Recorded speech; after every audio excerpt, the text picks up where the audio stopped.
folks, and welcome to the October update for Great Chesterford Junction Model Railway. And what we're looking at this time is purely updates on what's been happening mostly behind me here, but firstly we'll have a look at an update on the train detection system that I was talking about last month, and I've actually added capacitors into that system, so we'll have a look at that now.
Right, that just extends the period of time that the LEDs are on, and it's more of a gentle transition from one section to the other. However, that's all put to bed now and working fine. And what we're going to have a look at now is basically what's been going on behind me here. So this is what it looks like at this point in time.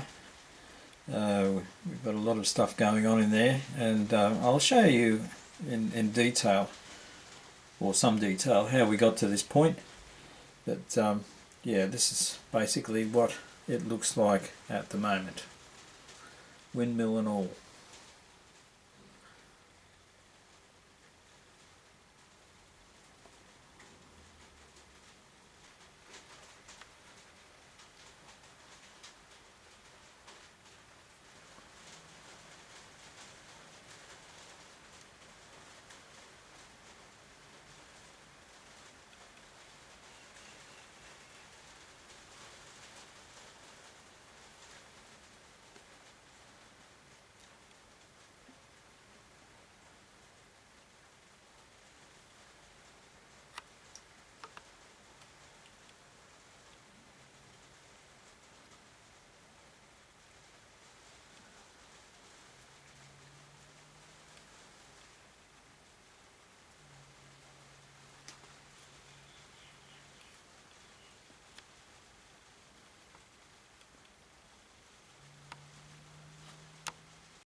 Right folks, we'll just take a little look back first, and you may remember that this is how Little Bardfield used to be. Just a couple of boards there to cover up the fiddle yard underneath, and then I came up with the idea of adding lifters onto the boards to remove the scenery quite easily. Formerly it was one large board, but it was cut into two boards, and the idea was to be able to lift the scenery off to access the underneath more easily. And of course then polystyrene was put as a base onto the boards to form the scenery, and of course we skimmed that with plaster and coloured it up, and then greened it up, of course. And then I decided I would have this little station building and started working on the platform. And it sat that way for a while. Once the platform had the gravel put onto it, it's been pretty much like that for a while. However, just recently I decided to paint the platform building and decorate it up a bit.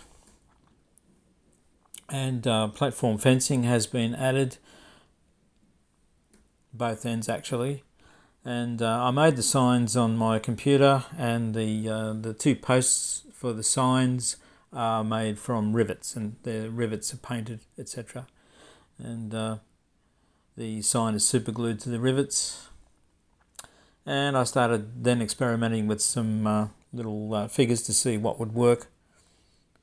And I've printed out some extra signs as well to put on the fence. and we've got platform seating as well. Anyway, it's coming along quite nicely, and I've had this water column on the right hand side here for quite a few years, and I thought, oh, that'll look okay on there, but I realised it's actually probably a bit too tall. So I decided to cut the base off it and shorten it and then paint it up and basically turn it into a different type of water column. I put a new base on the water column, and the base on the right hand side under the little basin there is actually the original base from the water column. So I've just found a little thimble like piece of plastic from my bits and pieces box and added that on, and the what would you call it, the soft hose that goes into the little basin from the water column is a flattened out plastic straw just painted up and glued on there. So here's a comparison between the two types of water column, and the one on the left is actually quite a bit taller than the one on the right, and I think this one sort of suits the platform better. Some time ago I built this plastic kit of the Thatch Cottage to cover one of the lifting handles on the right hand side of a little bard field. This has been here for a little while, and it's just the right shape and size to cover the lifting handle, and this is the roughly the desired location for it. So what I really need now is another cottage, one for the other end.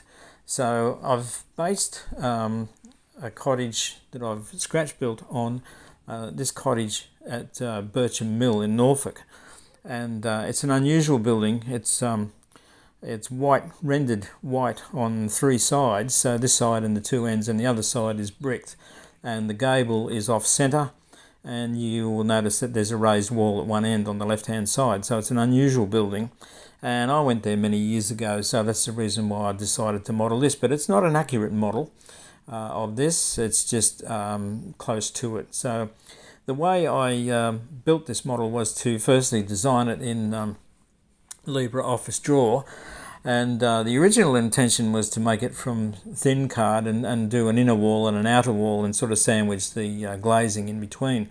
But I actually changed my mind about that, and I just went with the one outer wall with thick card. But I could still use these same drawings to print it out, but I just didn't need to use the whole drawing. These are some of the windows that I got from a texture site, a free texture site, and I've adapted the size and shape of those to suit the apertures in the walls in the building.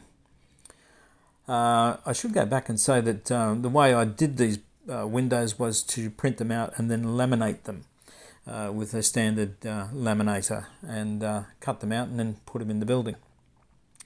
This is the design for the doors, which is quite obvious, and this is the small rectangular sections are for the chimneys, and the ones with the angled line through them are for a chimney on the angled part of the roof. So yes, it was printed out and then glued to quite thick card. It's mounting board actually, which is used in picture framing and that sort of thing. That type of card, very good to work with and very rigid once you cut it down to these sorts of shapes and sizes. It's all cut out there, all the apertures are cut out, and you can see the small rectangles, which are the panels to start building up chimneys. They're laminated together to make a much thicker chimney. And I've used, on the brick side, I've used a scale scenes brick paper, which is just glued on with a glue stick, and that seems to work quite well. It's all been sealed beforehand, of course, and the white walls were painted with white acrylic, and I used the stippling action to apply the paint to give that sort of rendered finish. And of course, once the rendered finish was dry, the windows were added in there as well. So you can see we've got a mixture of different types of windows in this building. It's an unusual building, and that's what sort of attracted me to it. It's a close-up of the wall. On the scale scenes brick sheets too, there's also lintels and all sorts of things that you can use. And there's the doors printed out. I actually went over those with a red texture as well to make the colour a bit richer, although you can't really see it there. And then the doors were glazed and fitted into the building. And I put some bracing in for the walls, but I had to be very careful not to put too much in because I still need room for the lifting handle. So this building has to lift on and off over the lifting handle quite easily. So I was very careful about how I approached that. So it's got a minimum of bracing, but I think there's more than enough in there. And for the roof tiles, this building's got these sorts of roof tiles on it, pan tiles I think they are, or something like a pan tile. And I got those again from a free texture site and printed them out onto an A4 sheet, and I cut them 2 tiles wide. And then when I apply them to the roof, I start at the bottom edge of the roof, and then when I bring the next strip over, I overlay 1 layer, which gives you that sort of textured effect. And once they're that's them going on there, and so they go way past the edges of the building, and once the glue is dry, I turn it over and trim them off. So they're drying there, and once all that's dry, the edges will be trimmed up with a sharp knife. The roof also needed formers inside of it, so they were cut to the correct angles. You can see the odd angle that's not even on both sides, and that's to suit the gable in the roof. And now we're getting to the point where it can start going together. So I've clamped a square to the my bench, and that's helpful to keep the whole thing square as it's going together, being glued together with PVA. And there's a trial fit on the roof just sitting on there, and the edges have been blacked, and it's just waiting for ridge capping and chimneys, etc. But it's coming together. And that's the brick side. You can see the raised wall on one end, and there's some chimneys in waiting there, although the original chimneys I made were slightly too small in width. There was some sort of miscalculation with the cutouts in the roof, so I had to make some new chimneys to suit. Anyway, nobody's perfect, folks. So there you go. And there it is assembled, and you can see there's plenty of room in the middle there to help it clear the lifting handle. Now, once the building was pretty much all together, I placed it on the area where it needed to go and sort of marked out what I had to clear and etc. to fit it in place. And this is how it sort of sits roughly. It still needs its chimney pots on there, but it's got its chimneys.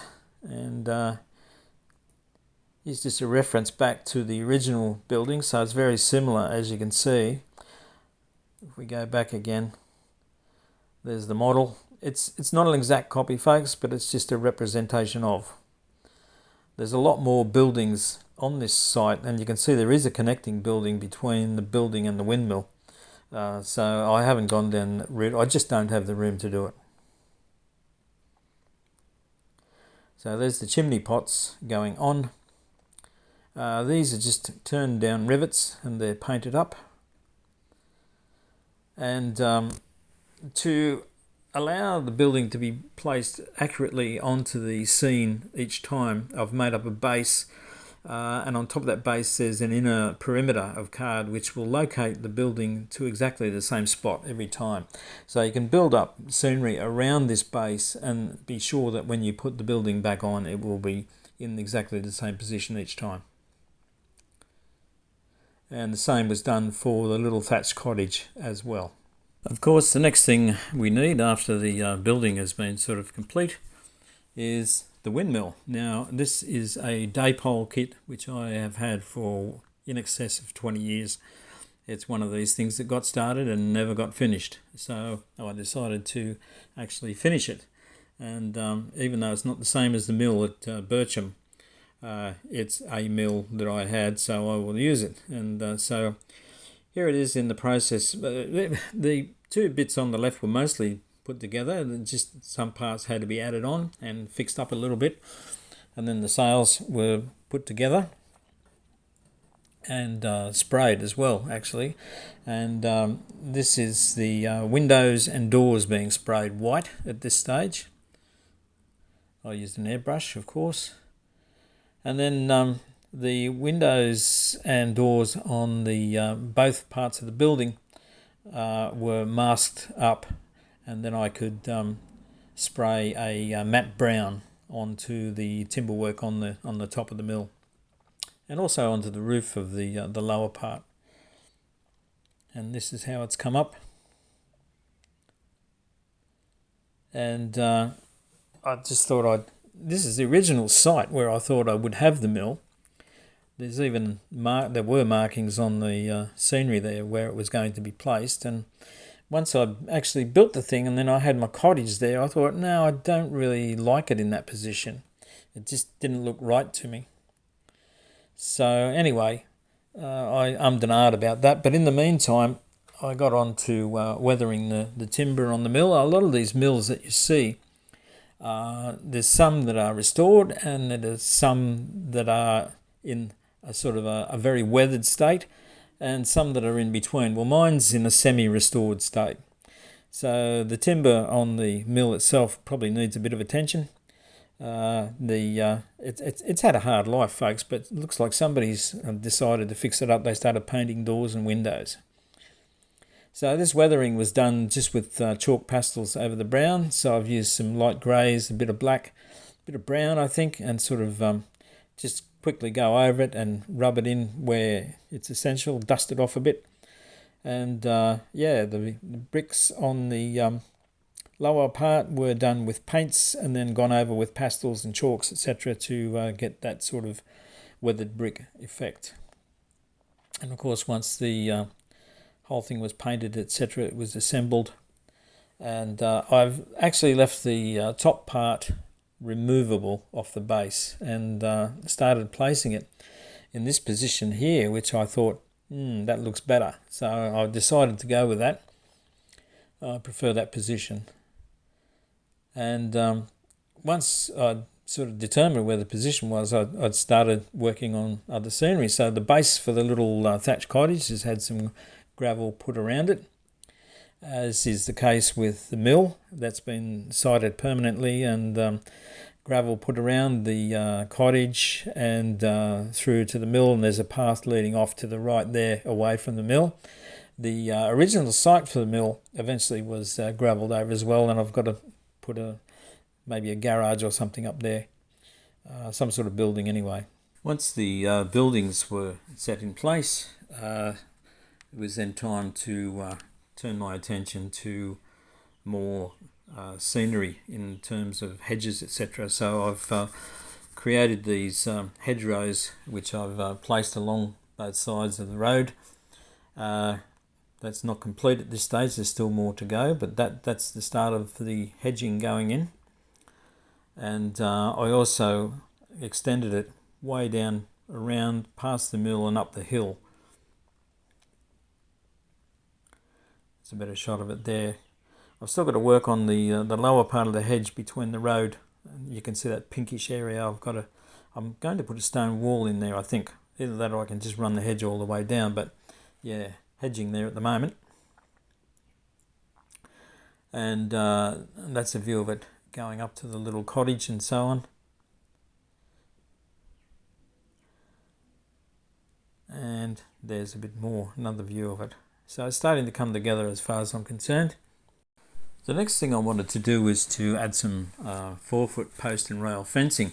Now normally I would get my post and rail fencing from Justin at Scale Model Scenery, and I've used his fencing in the past around my sort of Stonehenge near the airfield there, and it's a very good product. But the way things are with deliveries here in Sydney at the moment, folks, things aren't great, and it's got to come from halfway around the world, so I was a bit sort of reluctant to order from Justin for this particular job, so I decided to have a crack at making my own. And so I started out, the original idea was I'd cut some strips of cereal box card, and you can see some here, and I then used some craft matches, just tape those in place onto my cutting mat, and with the grid on the cutting mat you can sort of lay these things out fairly accurately, although you don't have to be dead accurate with a fence. You quite often have wobbly posts and bits and pieces going everywhere. So every second post was laid out initially, and then I super glued the rails to the matches. So it's just a process of gradually going along and sticking on each rail to each post. And I must say at this stage I didn't realise, but sometimes you needed 2 goes with the super glue to get it to work properly. And I don't know whether there's some oils in the match that sort of inhibit the adhesion there somehow, but anyway, or the super glue just soaked into the card too quickly. Don't know what really happened there, but I sort of persevered with it for a little bit. So I've got 3 out of 4 rails on there, and there we have the 4th rail attached. So the idea is that once you get the 4 rails attached, then you come back with the intermediate posts and place those in. You can just simply slide them in under what's already there, and they're glued to the rails as well. And once it's set, you can remove it and paint it and install it, whichever way you like. And this is what the first batch looked like installed. And so with this system, it's the same as Justin's fencing. You can hold one post and then pull downwards or upwards on the next post to deal with undulations in the scene. So it's really, really good in that way. It's something you can't do with plastic fencing. And I painted it burnt umber, and then in this particular section I went over it with a grey as well, and then I used a light grey pastel to weather it up, and I think it's come up fairly well. And then you might notice there on the more to the right of the screen there's one rail hanging down. That's deliberate. We've got a broken rail there, which is deliberate. Just to give it the rustic effect, and then there's a little section added at the bottom of the hill on the left there. So I thought, I wonder if there's a more reliable way to do this. So I drew up the design for a fence in my drawing program, and thought I'd have a go at creating some in a slightly different way. So the idea is that once it's drawn up, you take the A4 sheet and glue it with PVA to some cereal box card, and I cover the whole back of the paper or the card with PVA, making sure everything is covered.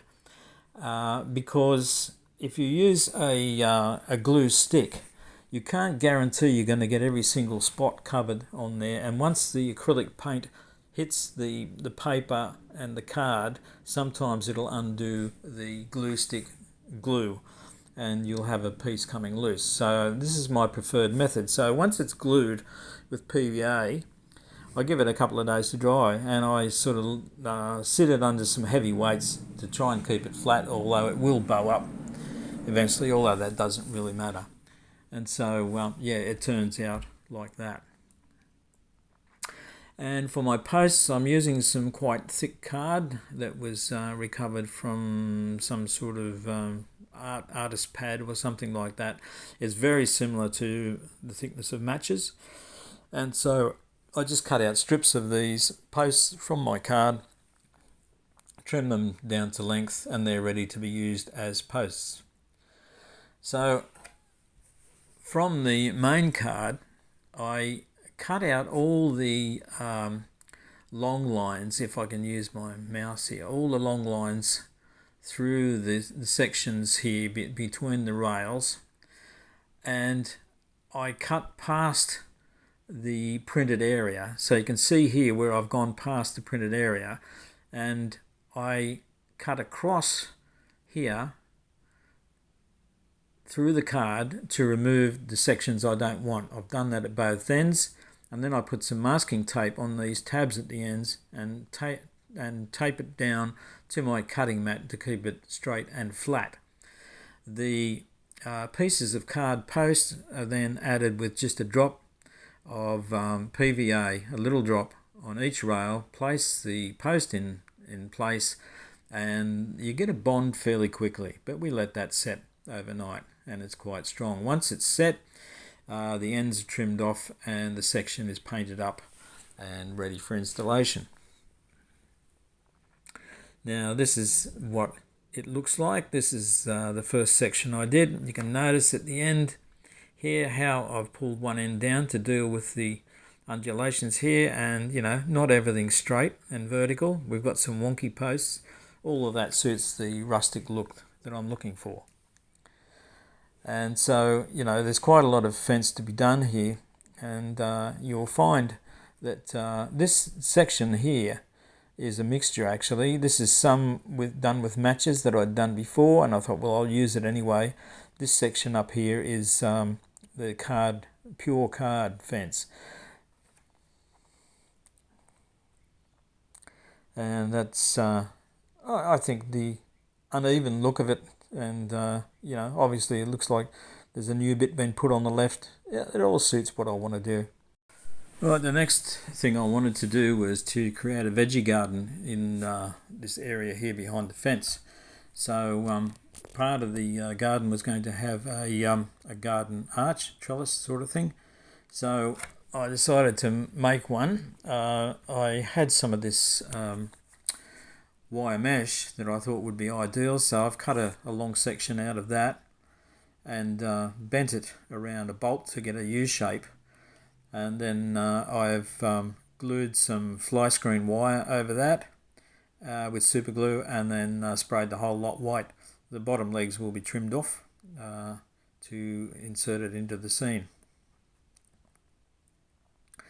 I also wanted some wooden fence. So this is the main panels on the left and right are scribed from balsa wood. There's some card overlays on those, vertical overlays. There's matches as posts, and the top, this is all upside down now, but the top is actually a craft stick which is trimmed down a bit.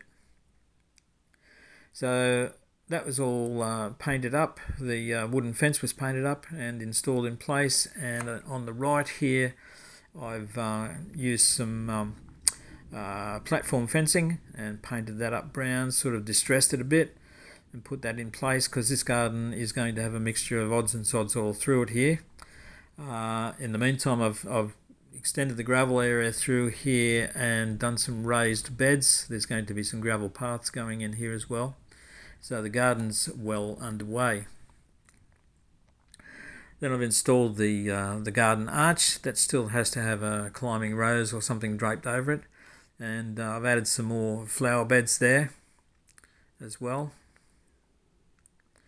And then I wanted a gate for the roadway that comes into the cottage, for the driveway. So I've used a bit of Justin's, a section of Justin's fence, and added some bracing to it, and on either side some wooden match posts. That was painted up and then installed. And once it was installed, I've added some more hedging to the right of it. Across the front of the house here, the hedging is more groomed, and as it moves away from the house it becomes more irregular. And also some more hedging was added up to the left of the station, going up the hill towards the bridge, and you'll notice that there's also some post and rail fencing up the top of the hill there. That's all of the card fencing up the top there. And on the left here you can see that the gravel paths have been added between the raised beds. Still got to make some veggies and stuff to go in there. And my wife very kindly repainted some cows for me, so we've added those into the pasture there just behind the hedge. And she's also painted a little horse for me. And you can see an extra fence has been added in here across from the railway side to the road side to keep Trigger out away from the house. He's come in from under those trees somewhere. He's having a look over the fence there. And there he is again. I've taken the the section here out into the sunshine to take some pictures. And yes, there's still a lot more to go, but that's the way it's shaping up. And this is not an up-to-date picture, but it's an idea of how it sits in the room. And of course this disguises the fact that we have a lifting handle there, and the building just goes back on quite easily. And of course it's the same for this one up here. It just lifts off, and there we have it, and quite easily just slides back on. Done. So that's where we are, folks. Quite a lot of scenic bits and pieces to do still. There's a long way to go on this little part of the railway, but yeah, it's come a long way. In the last month especially, it's come a long way. So yeah, still more to do, as I say, and I'll just keep at it. So until I see you again, take care, and I'll see you next month. Cheers, gourmet.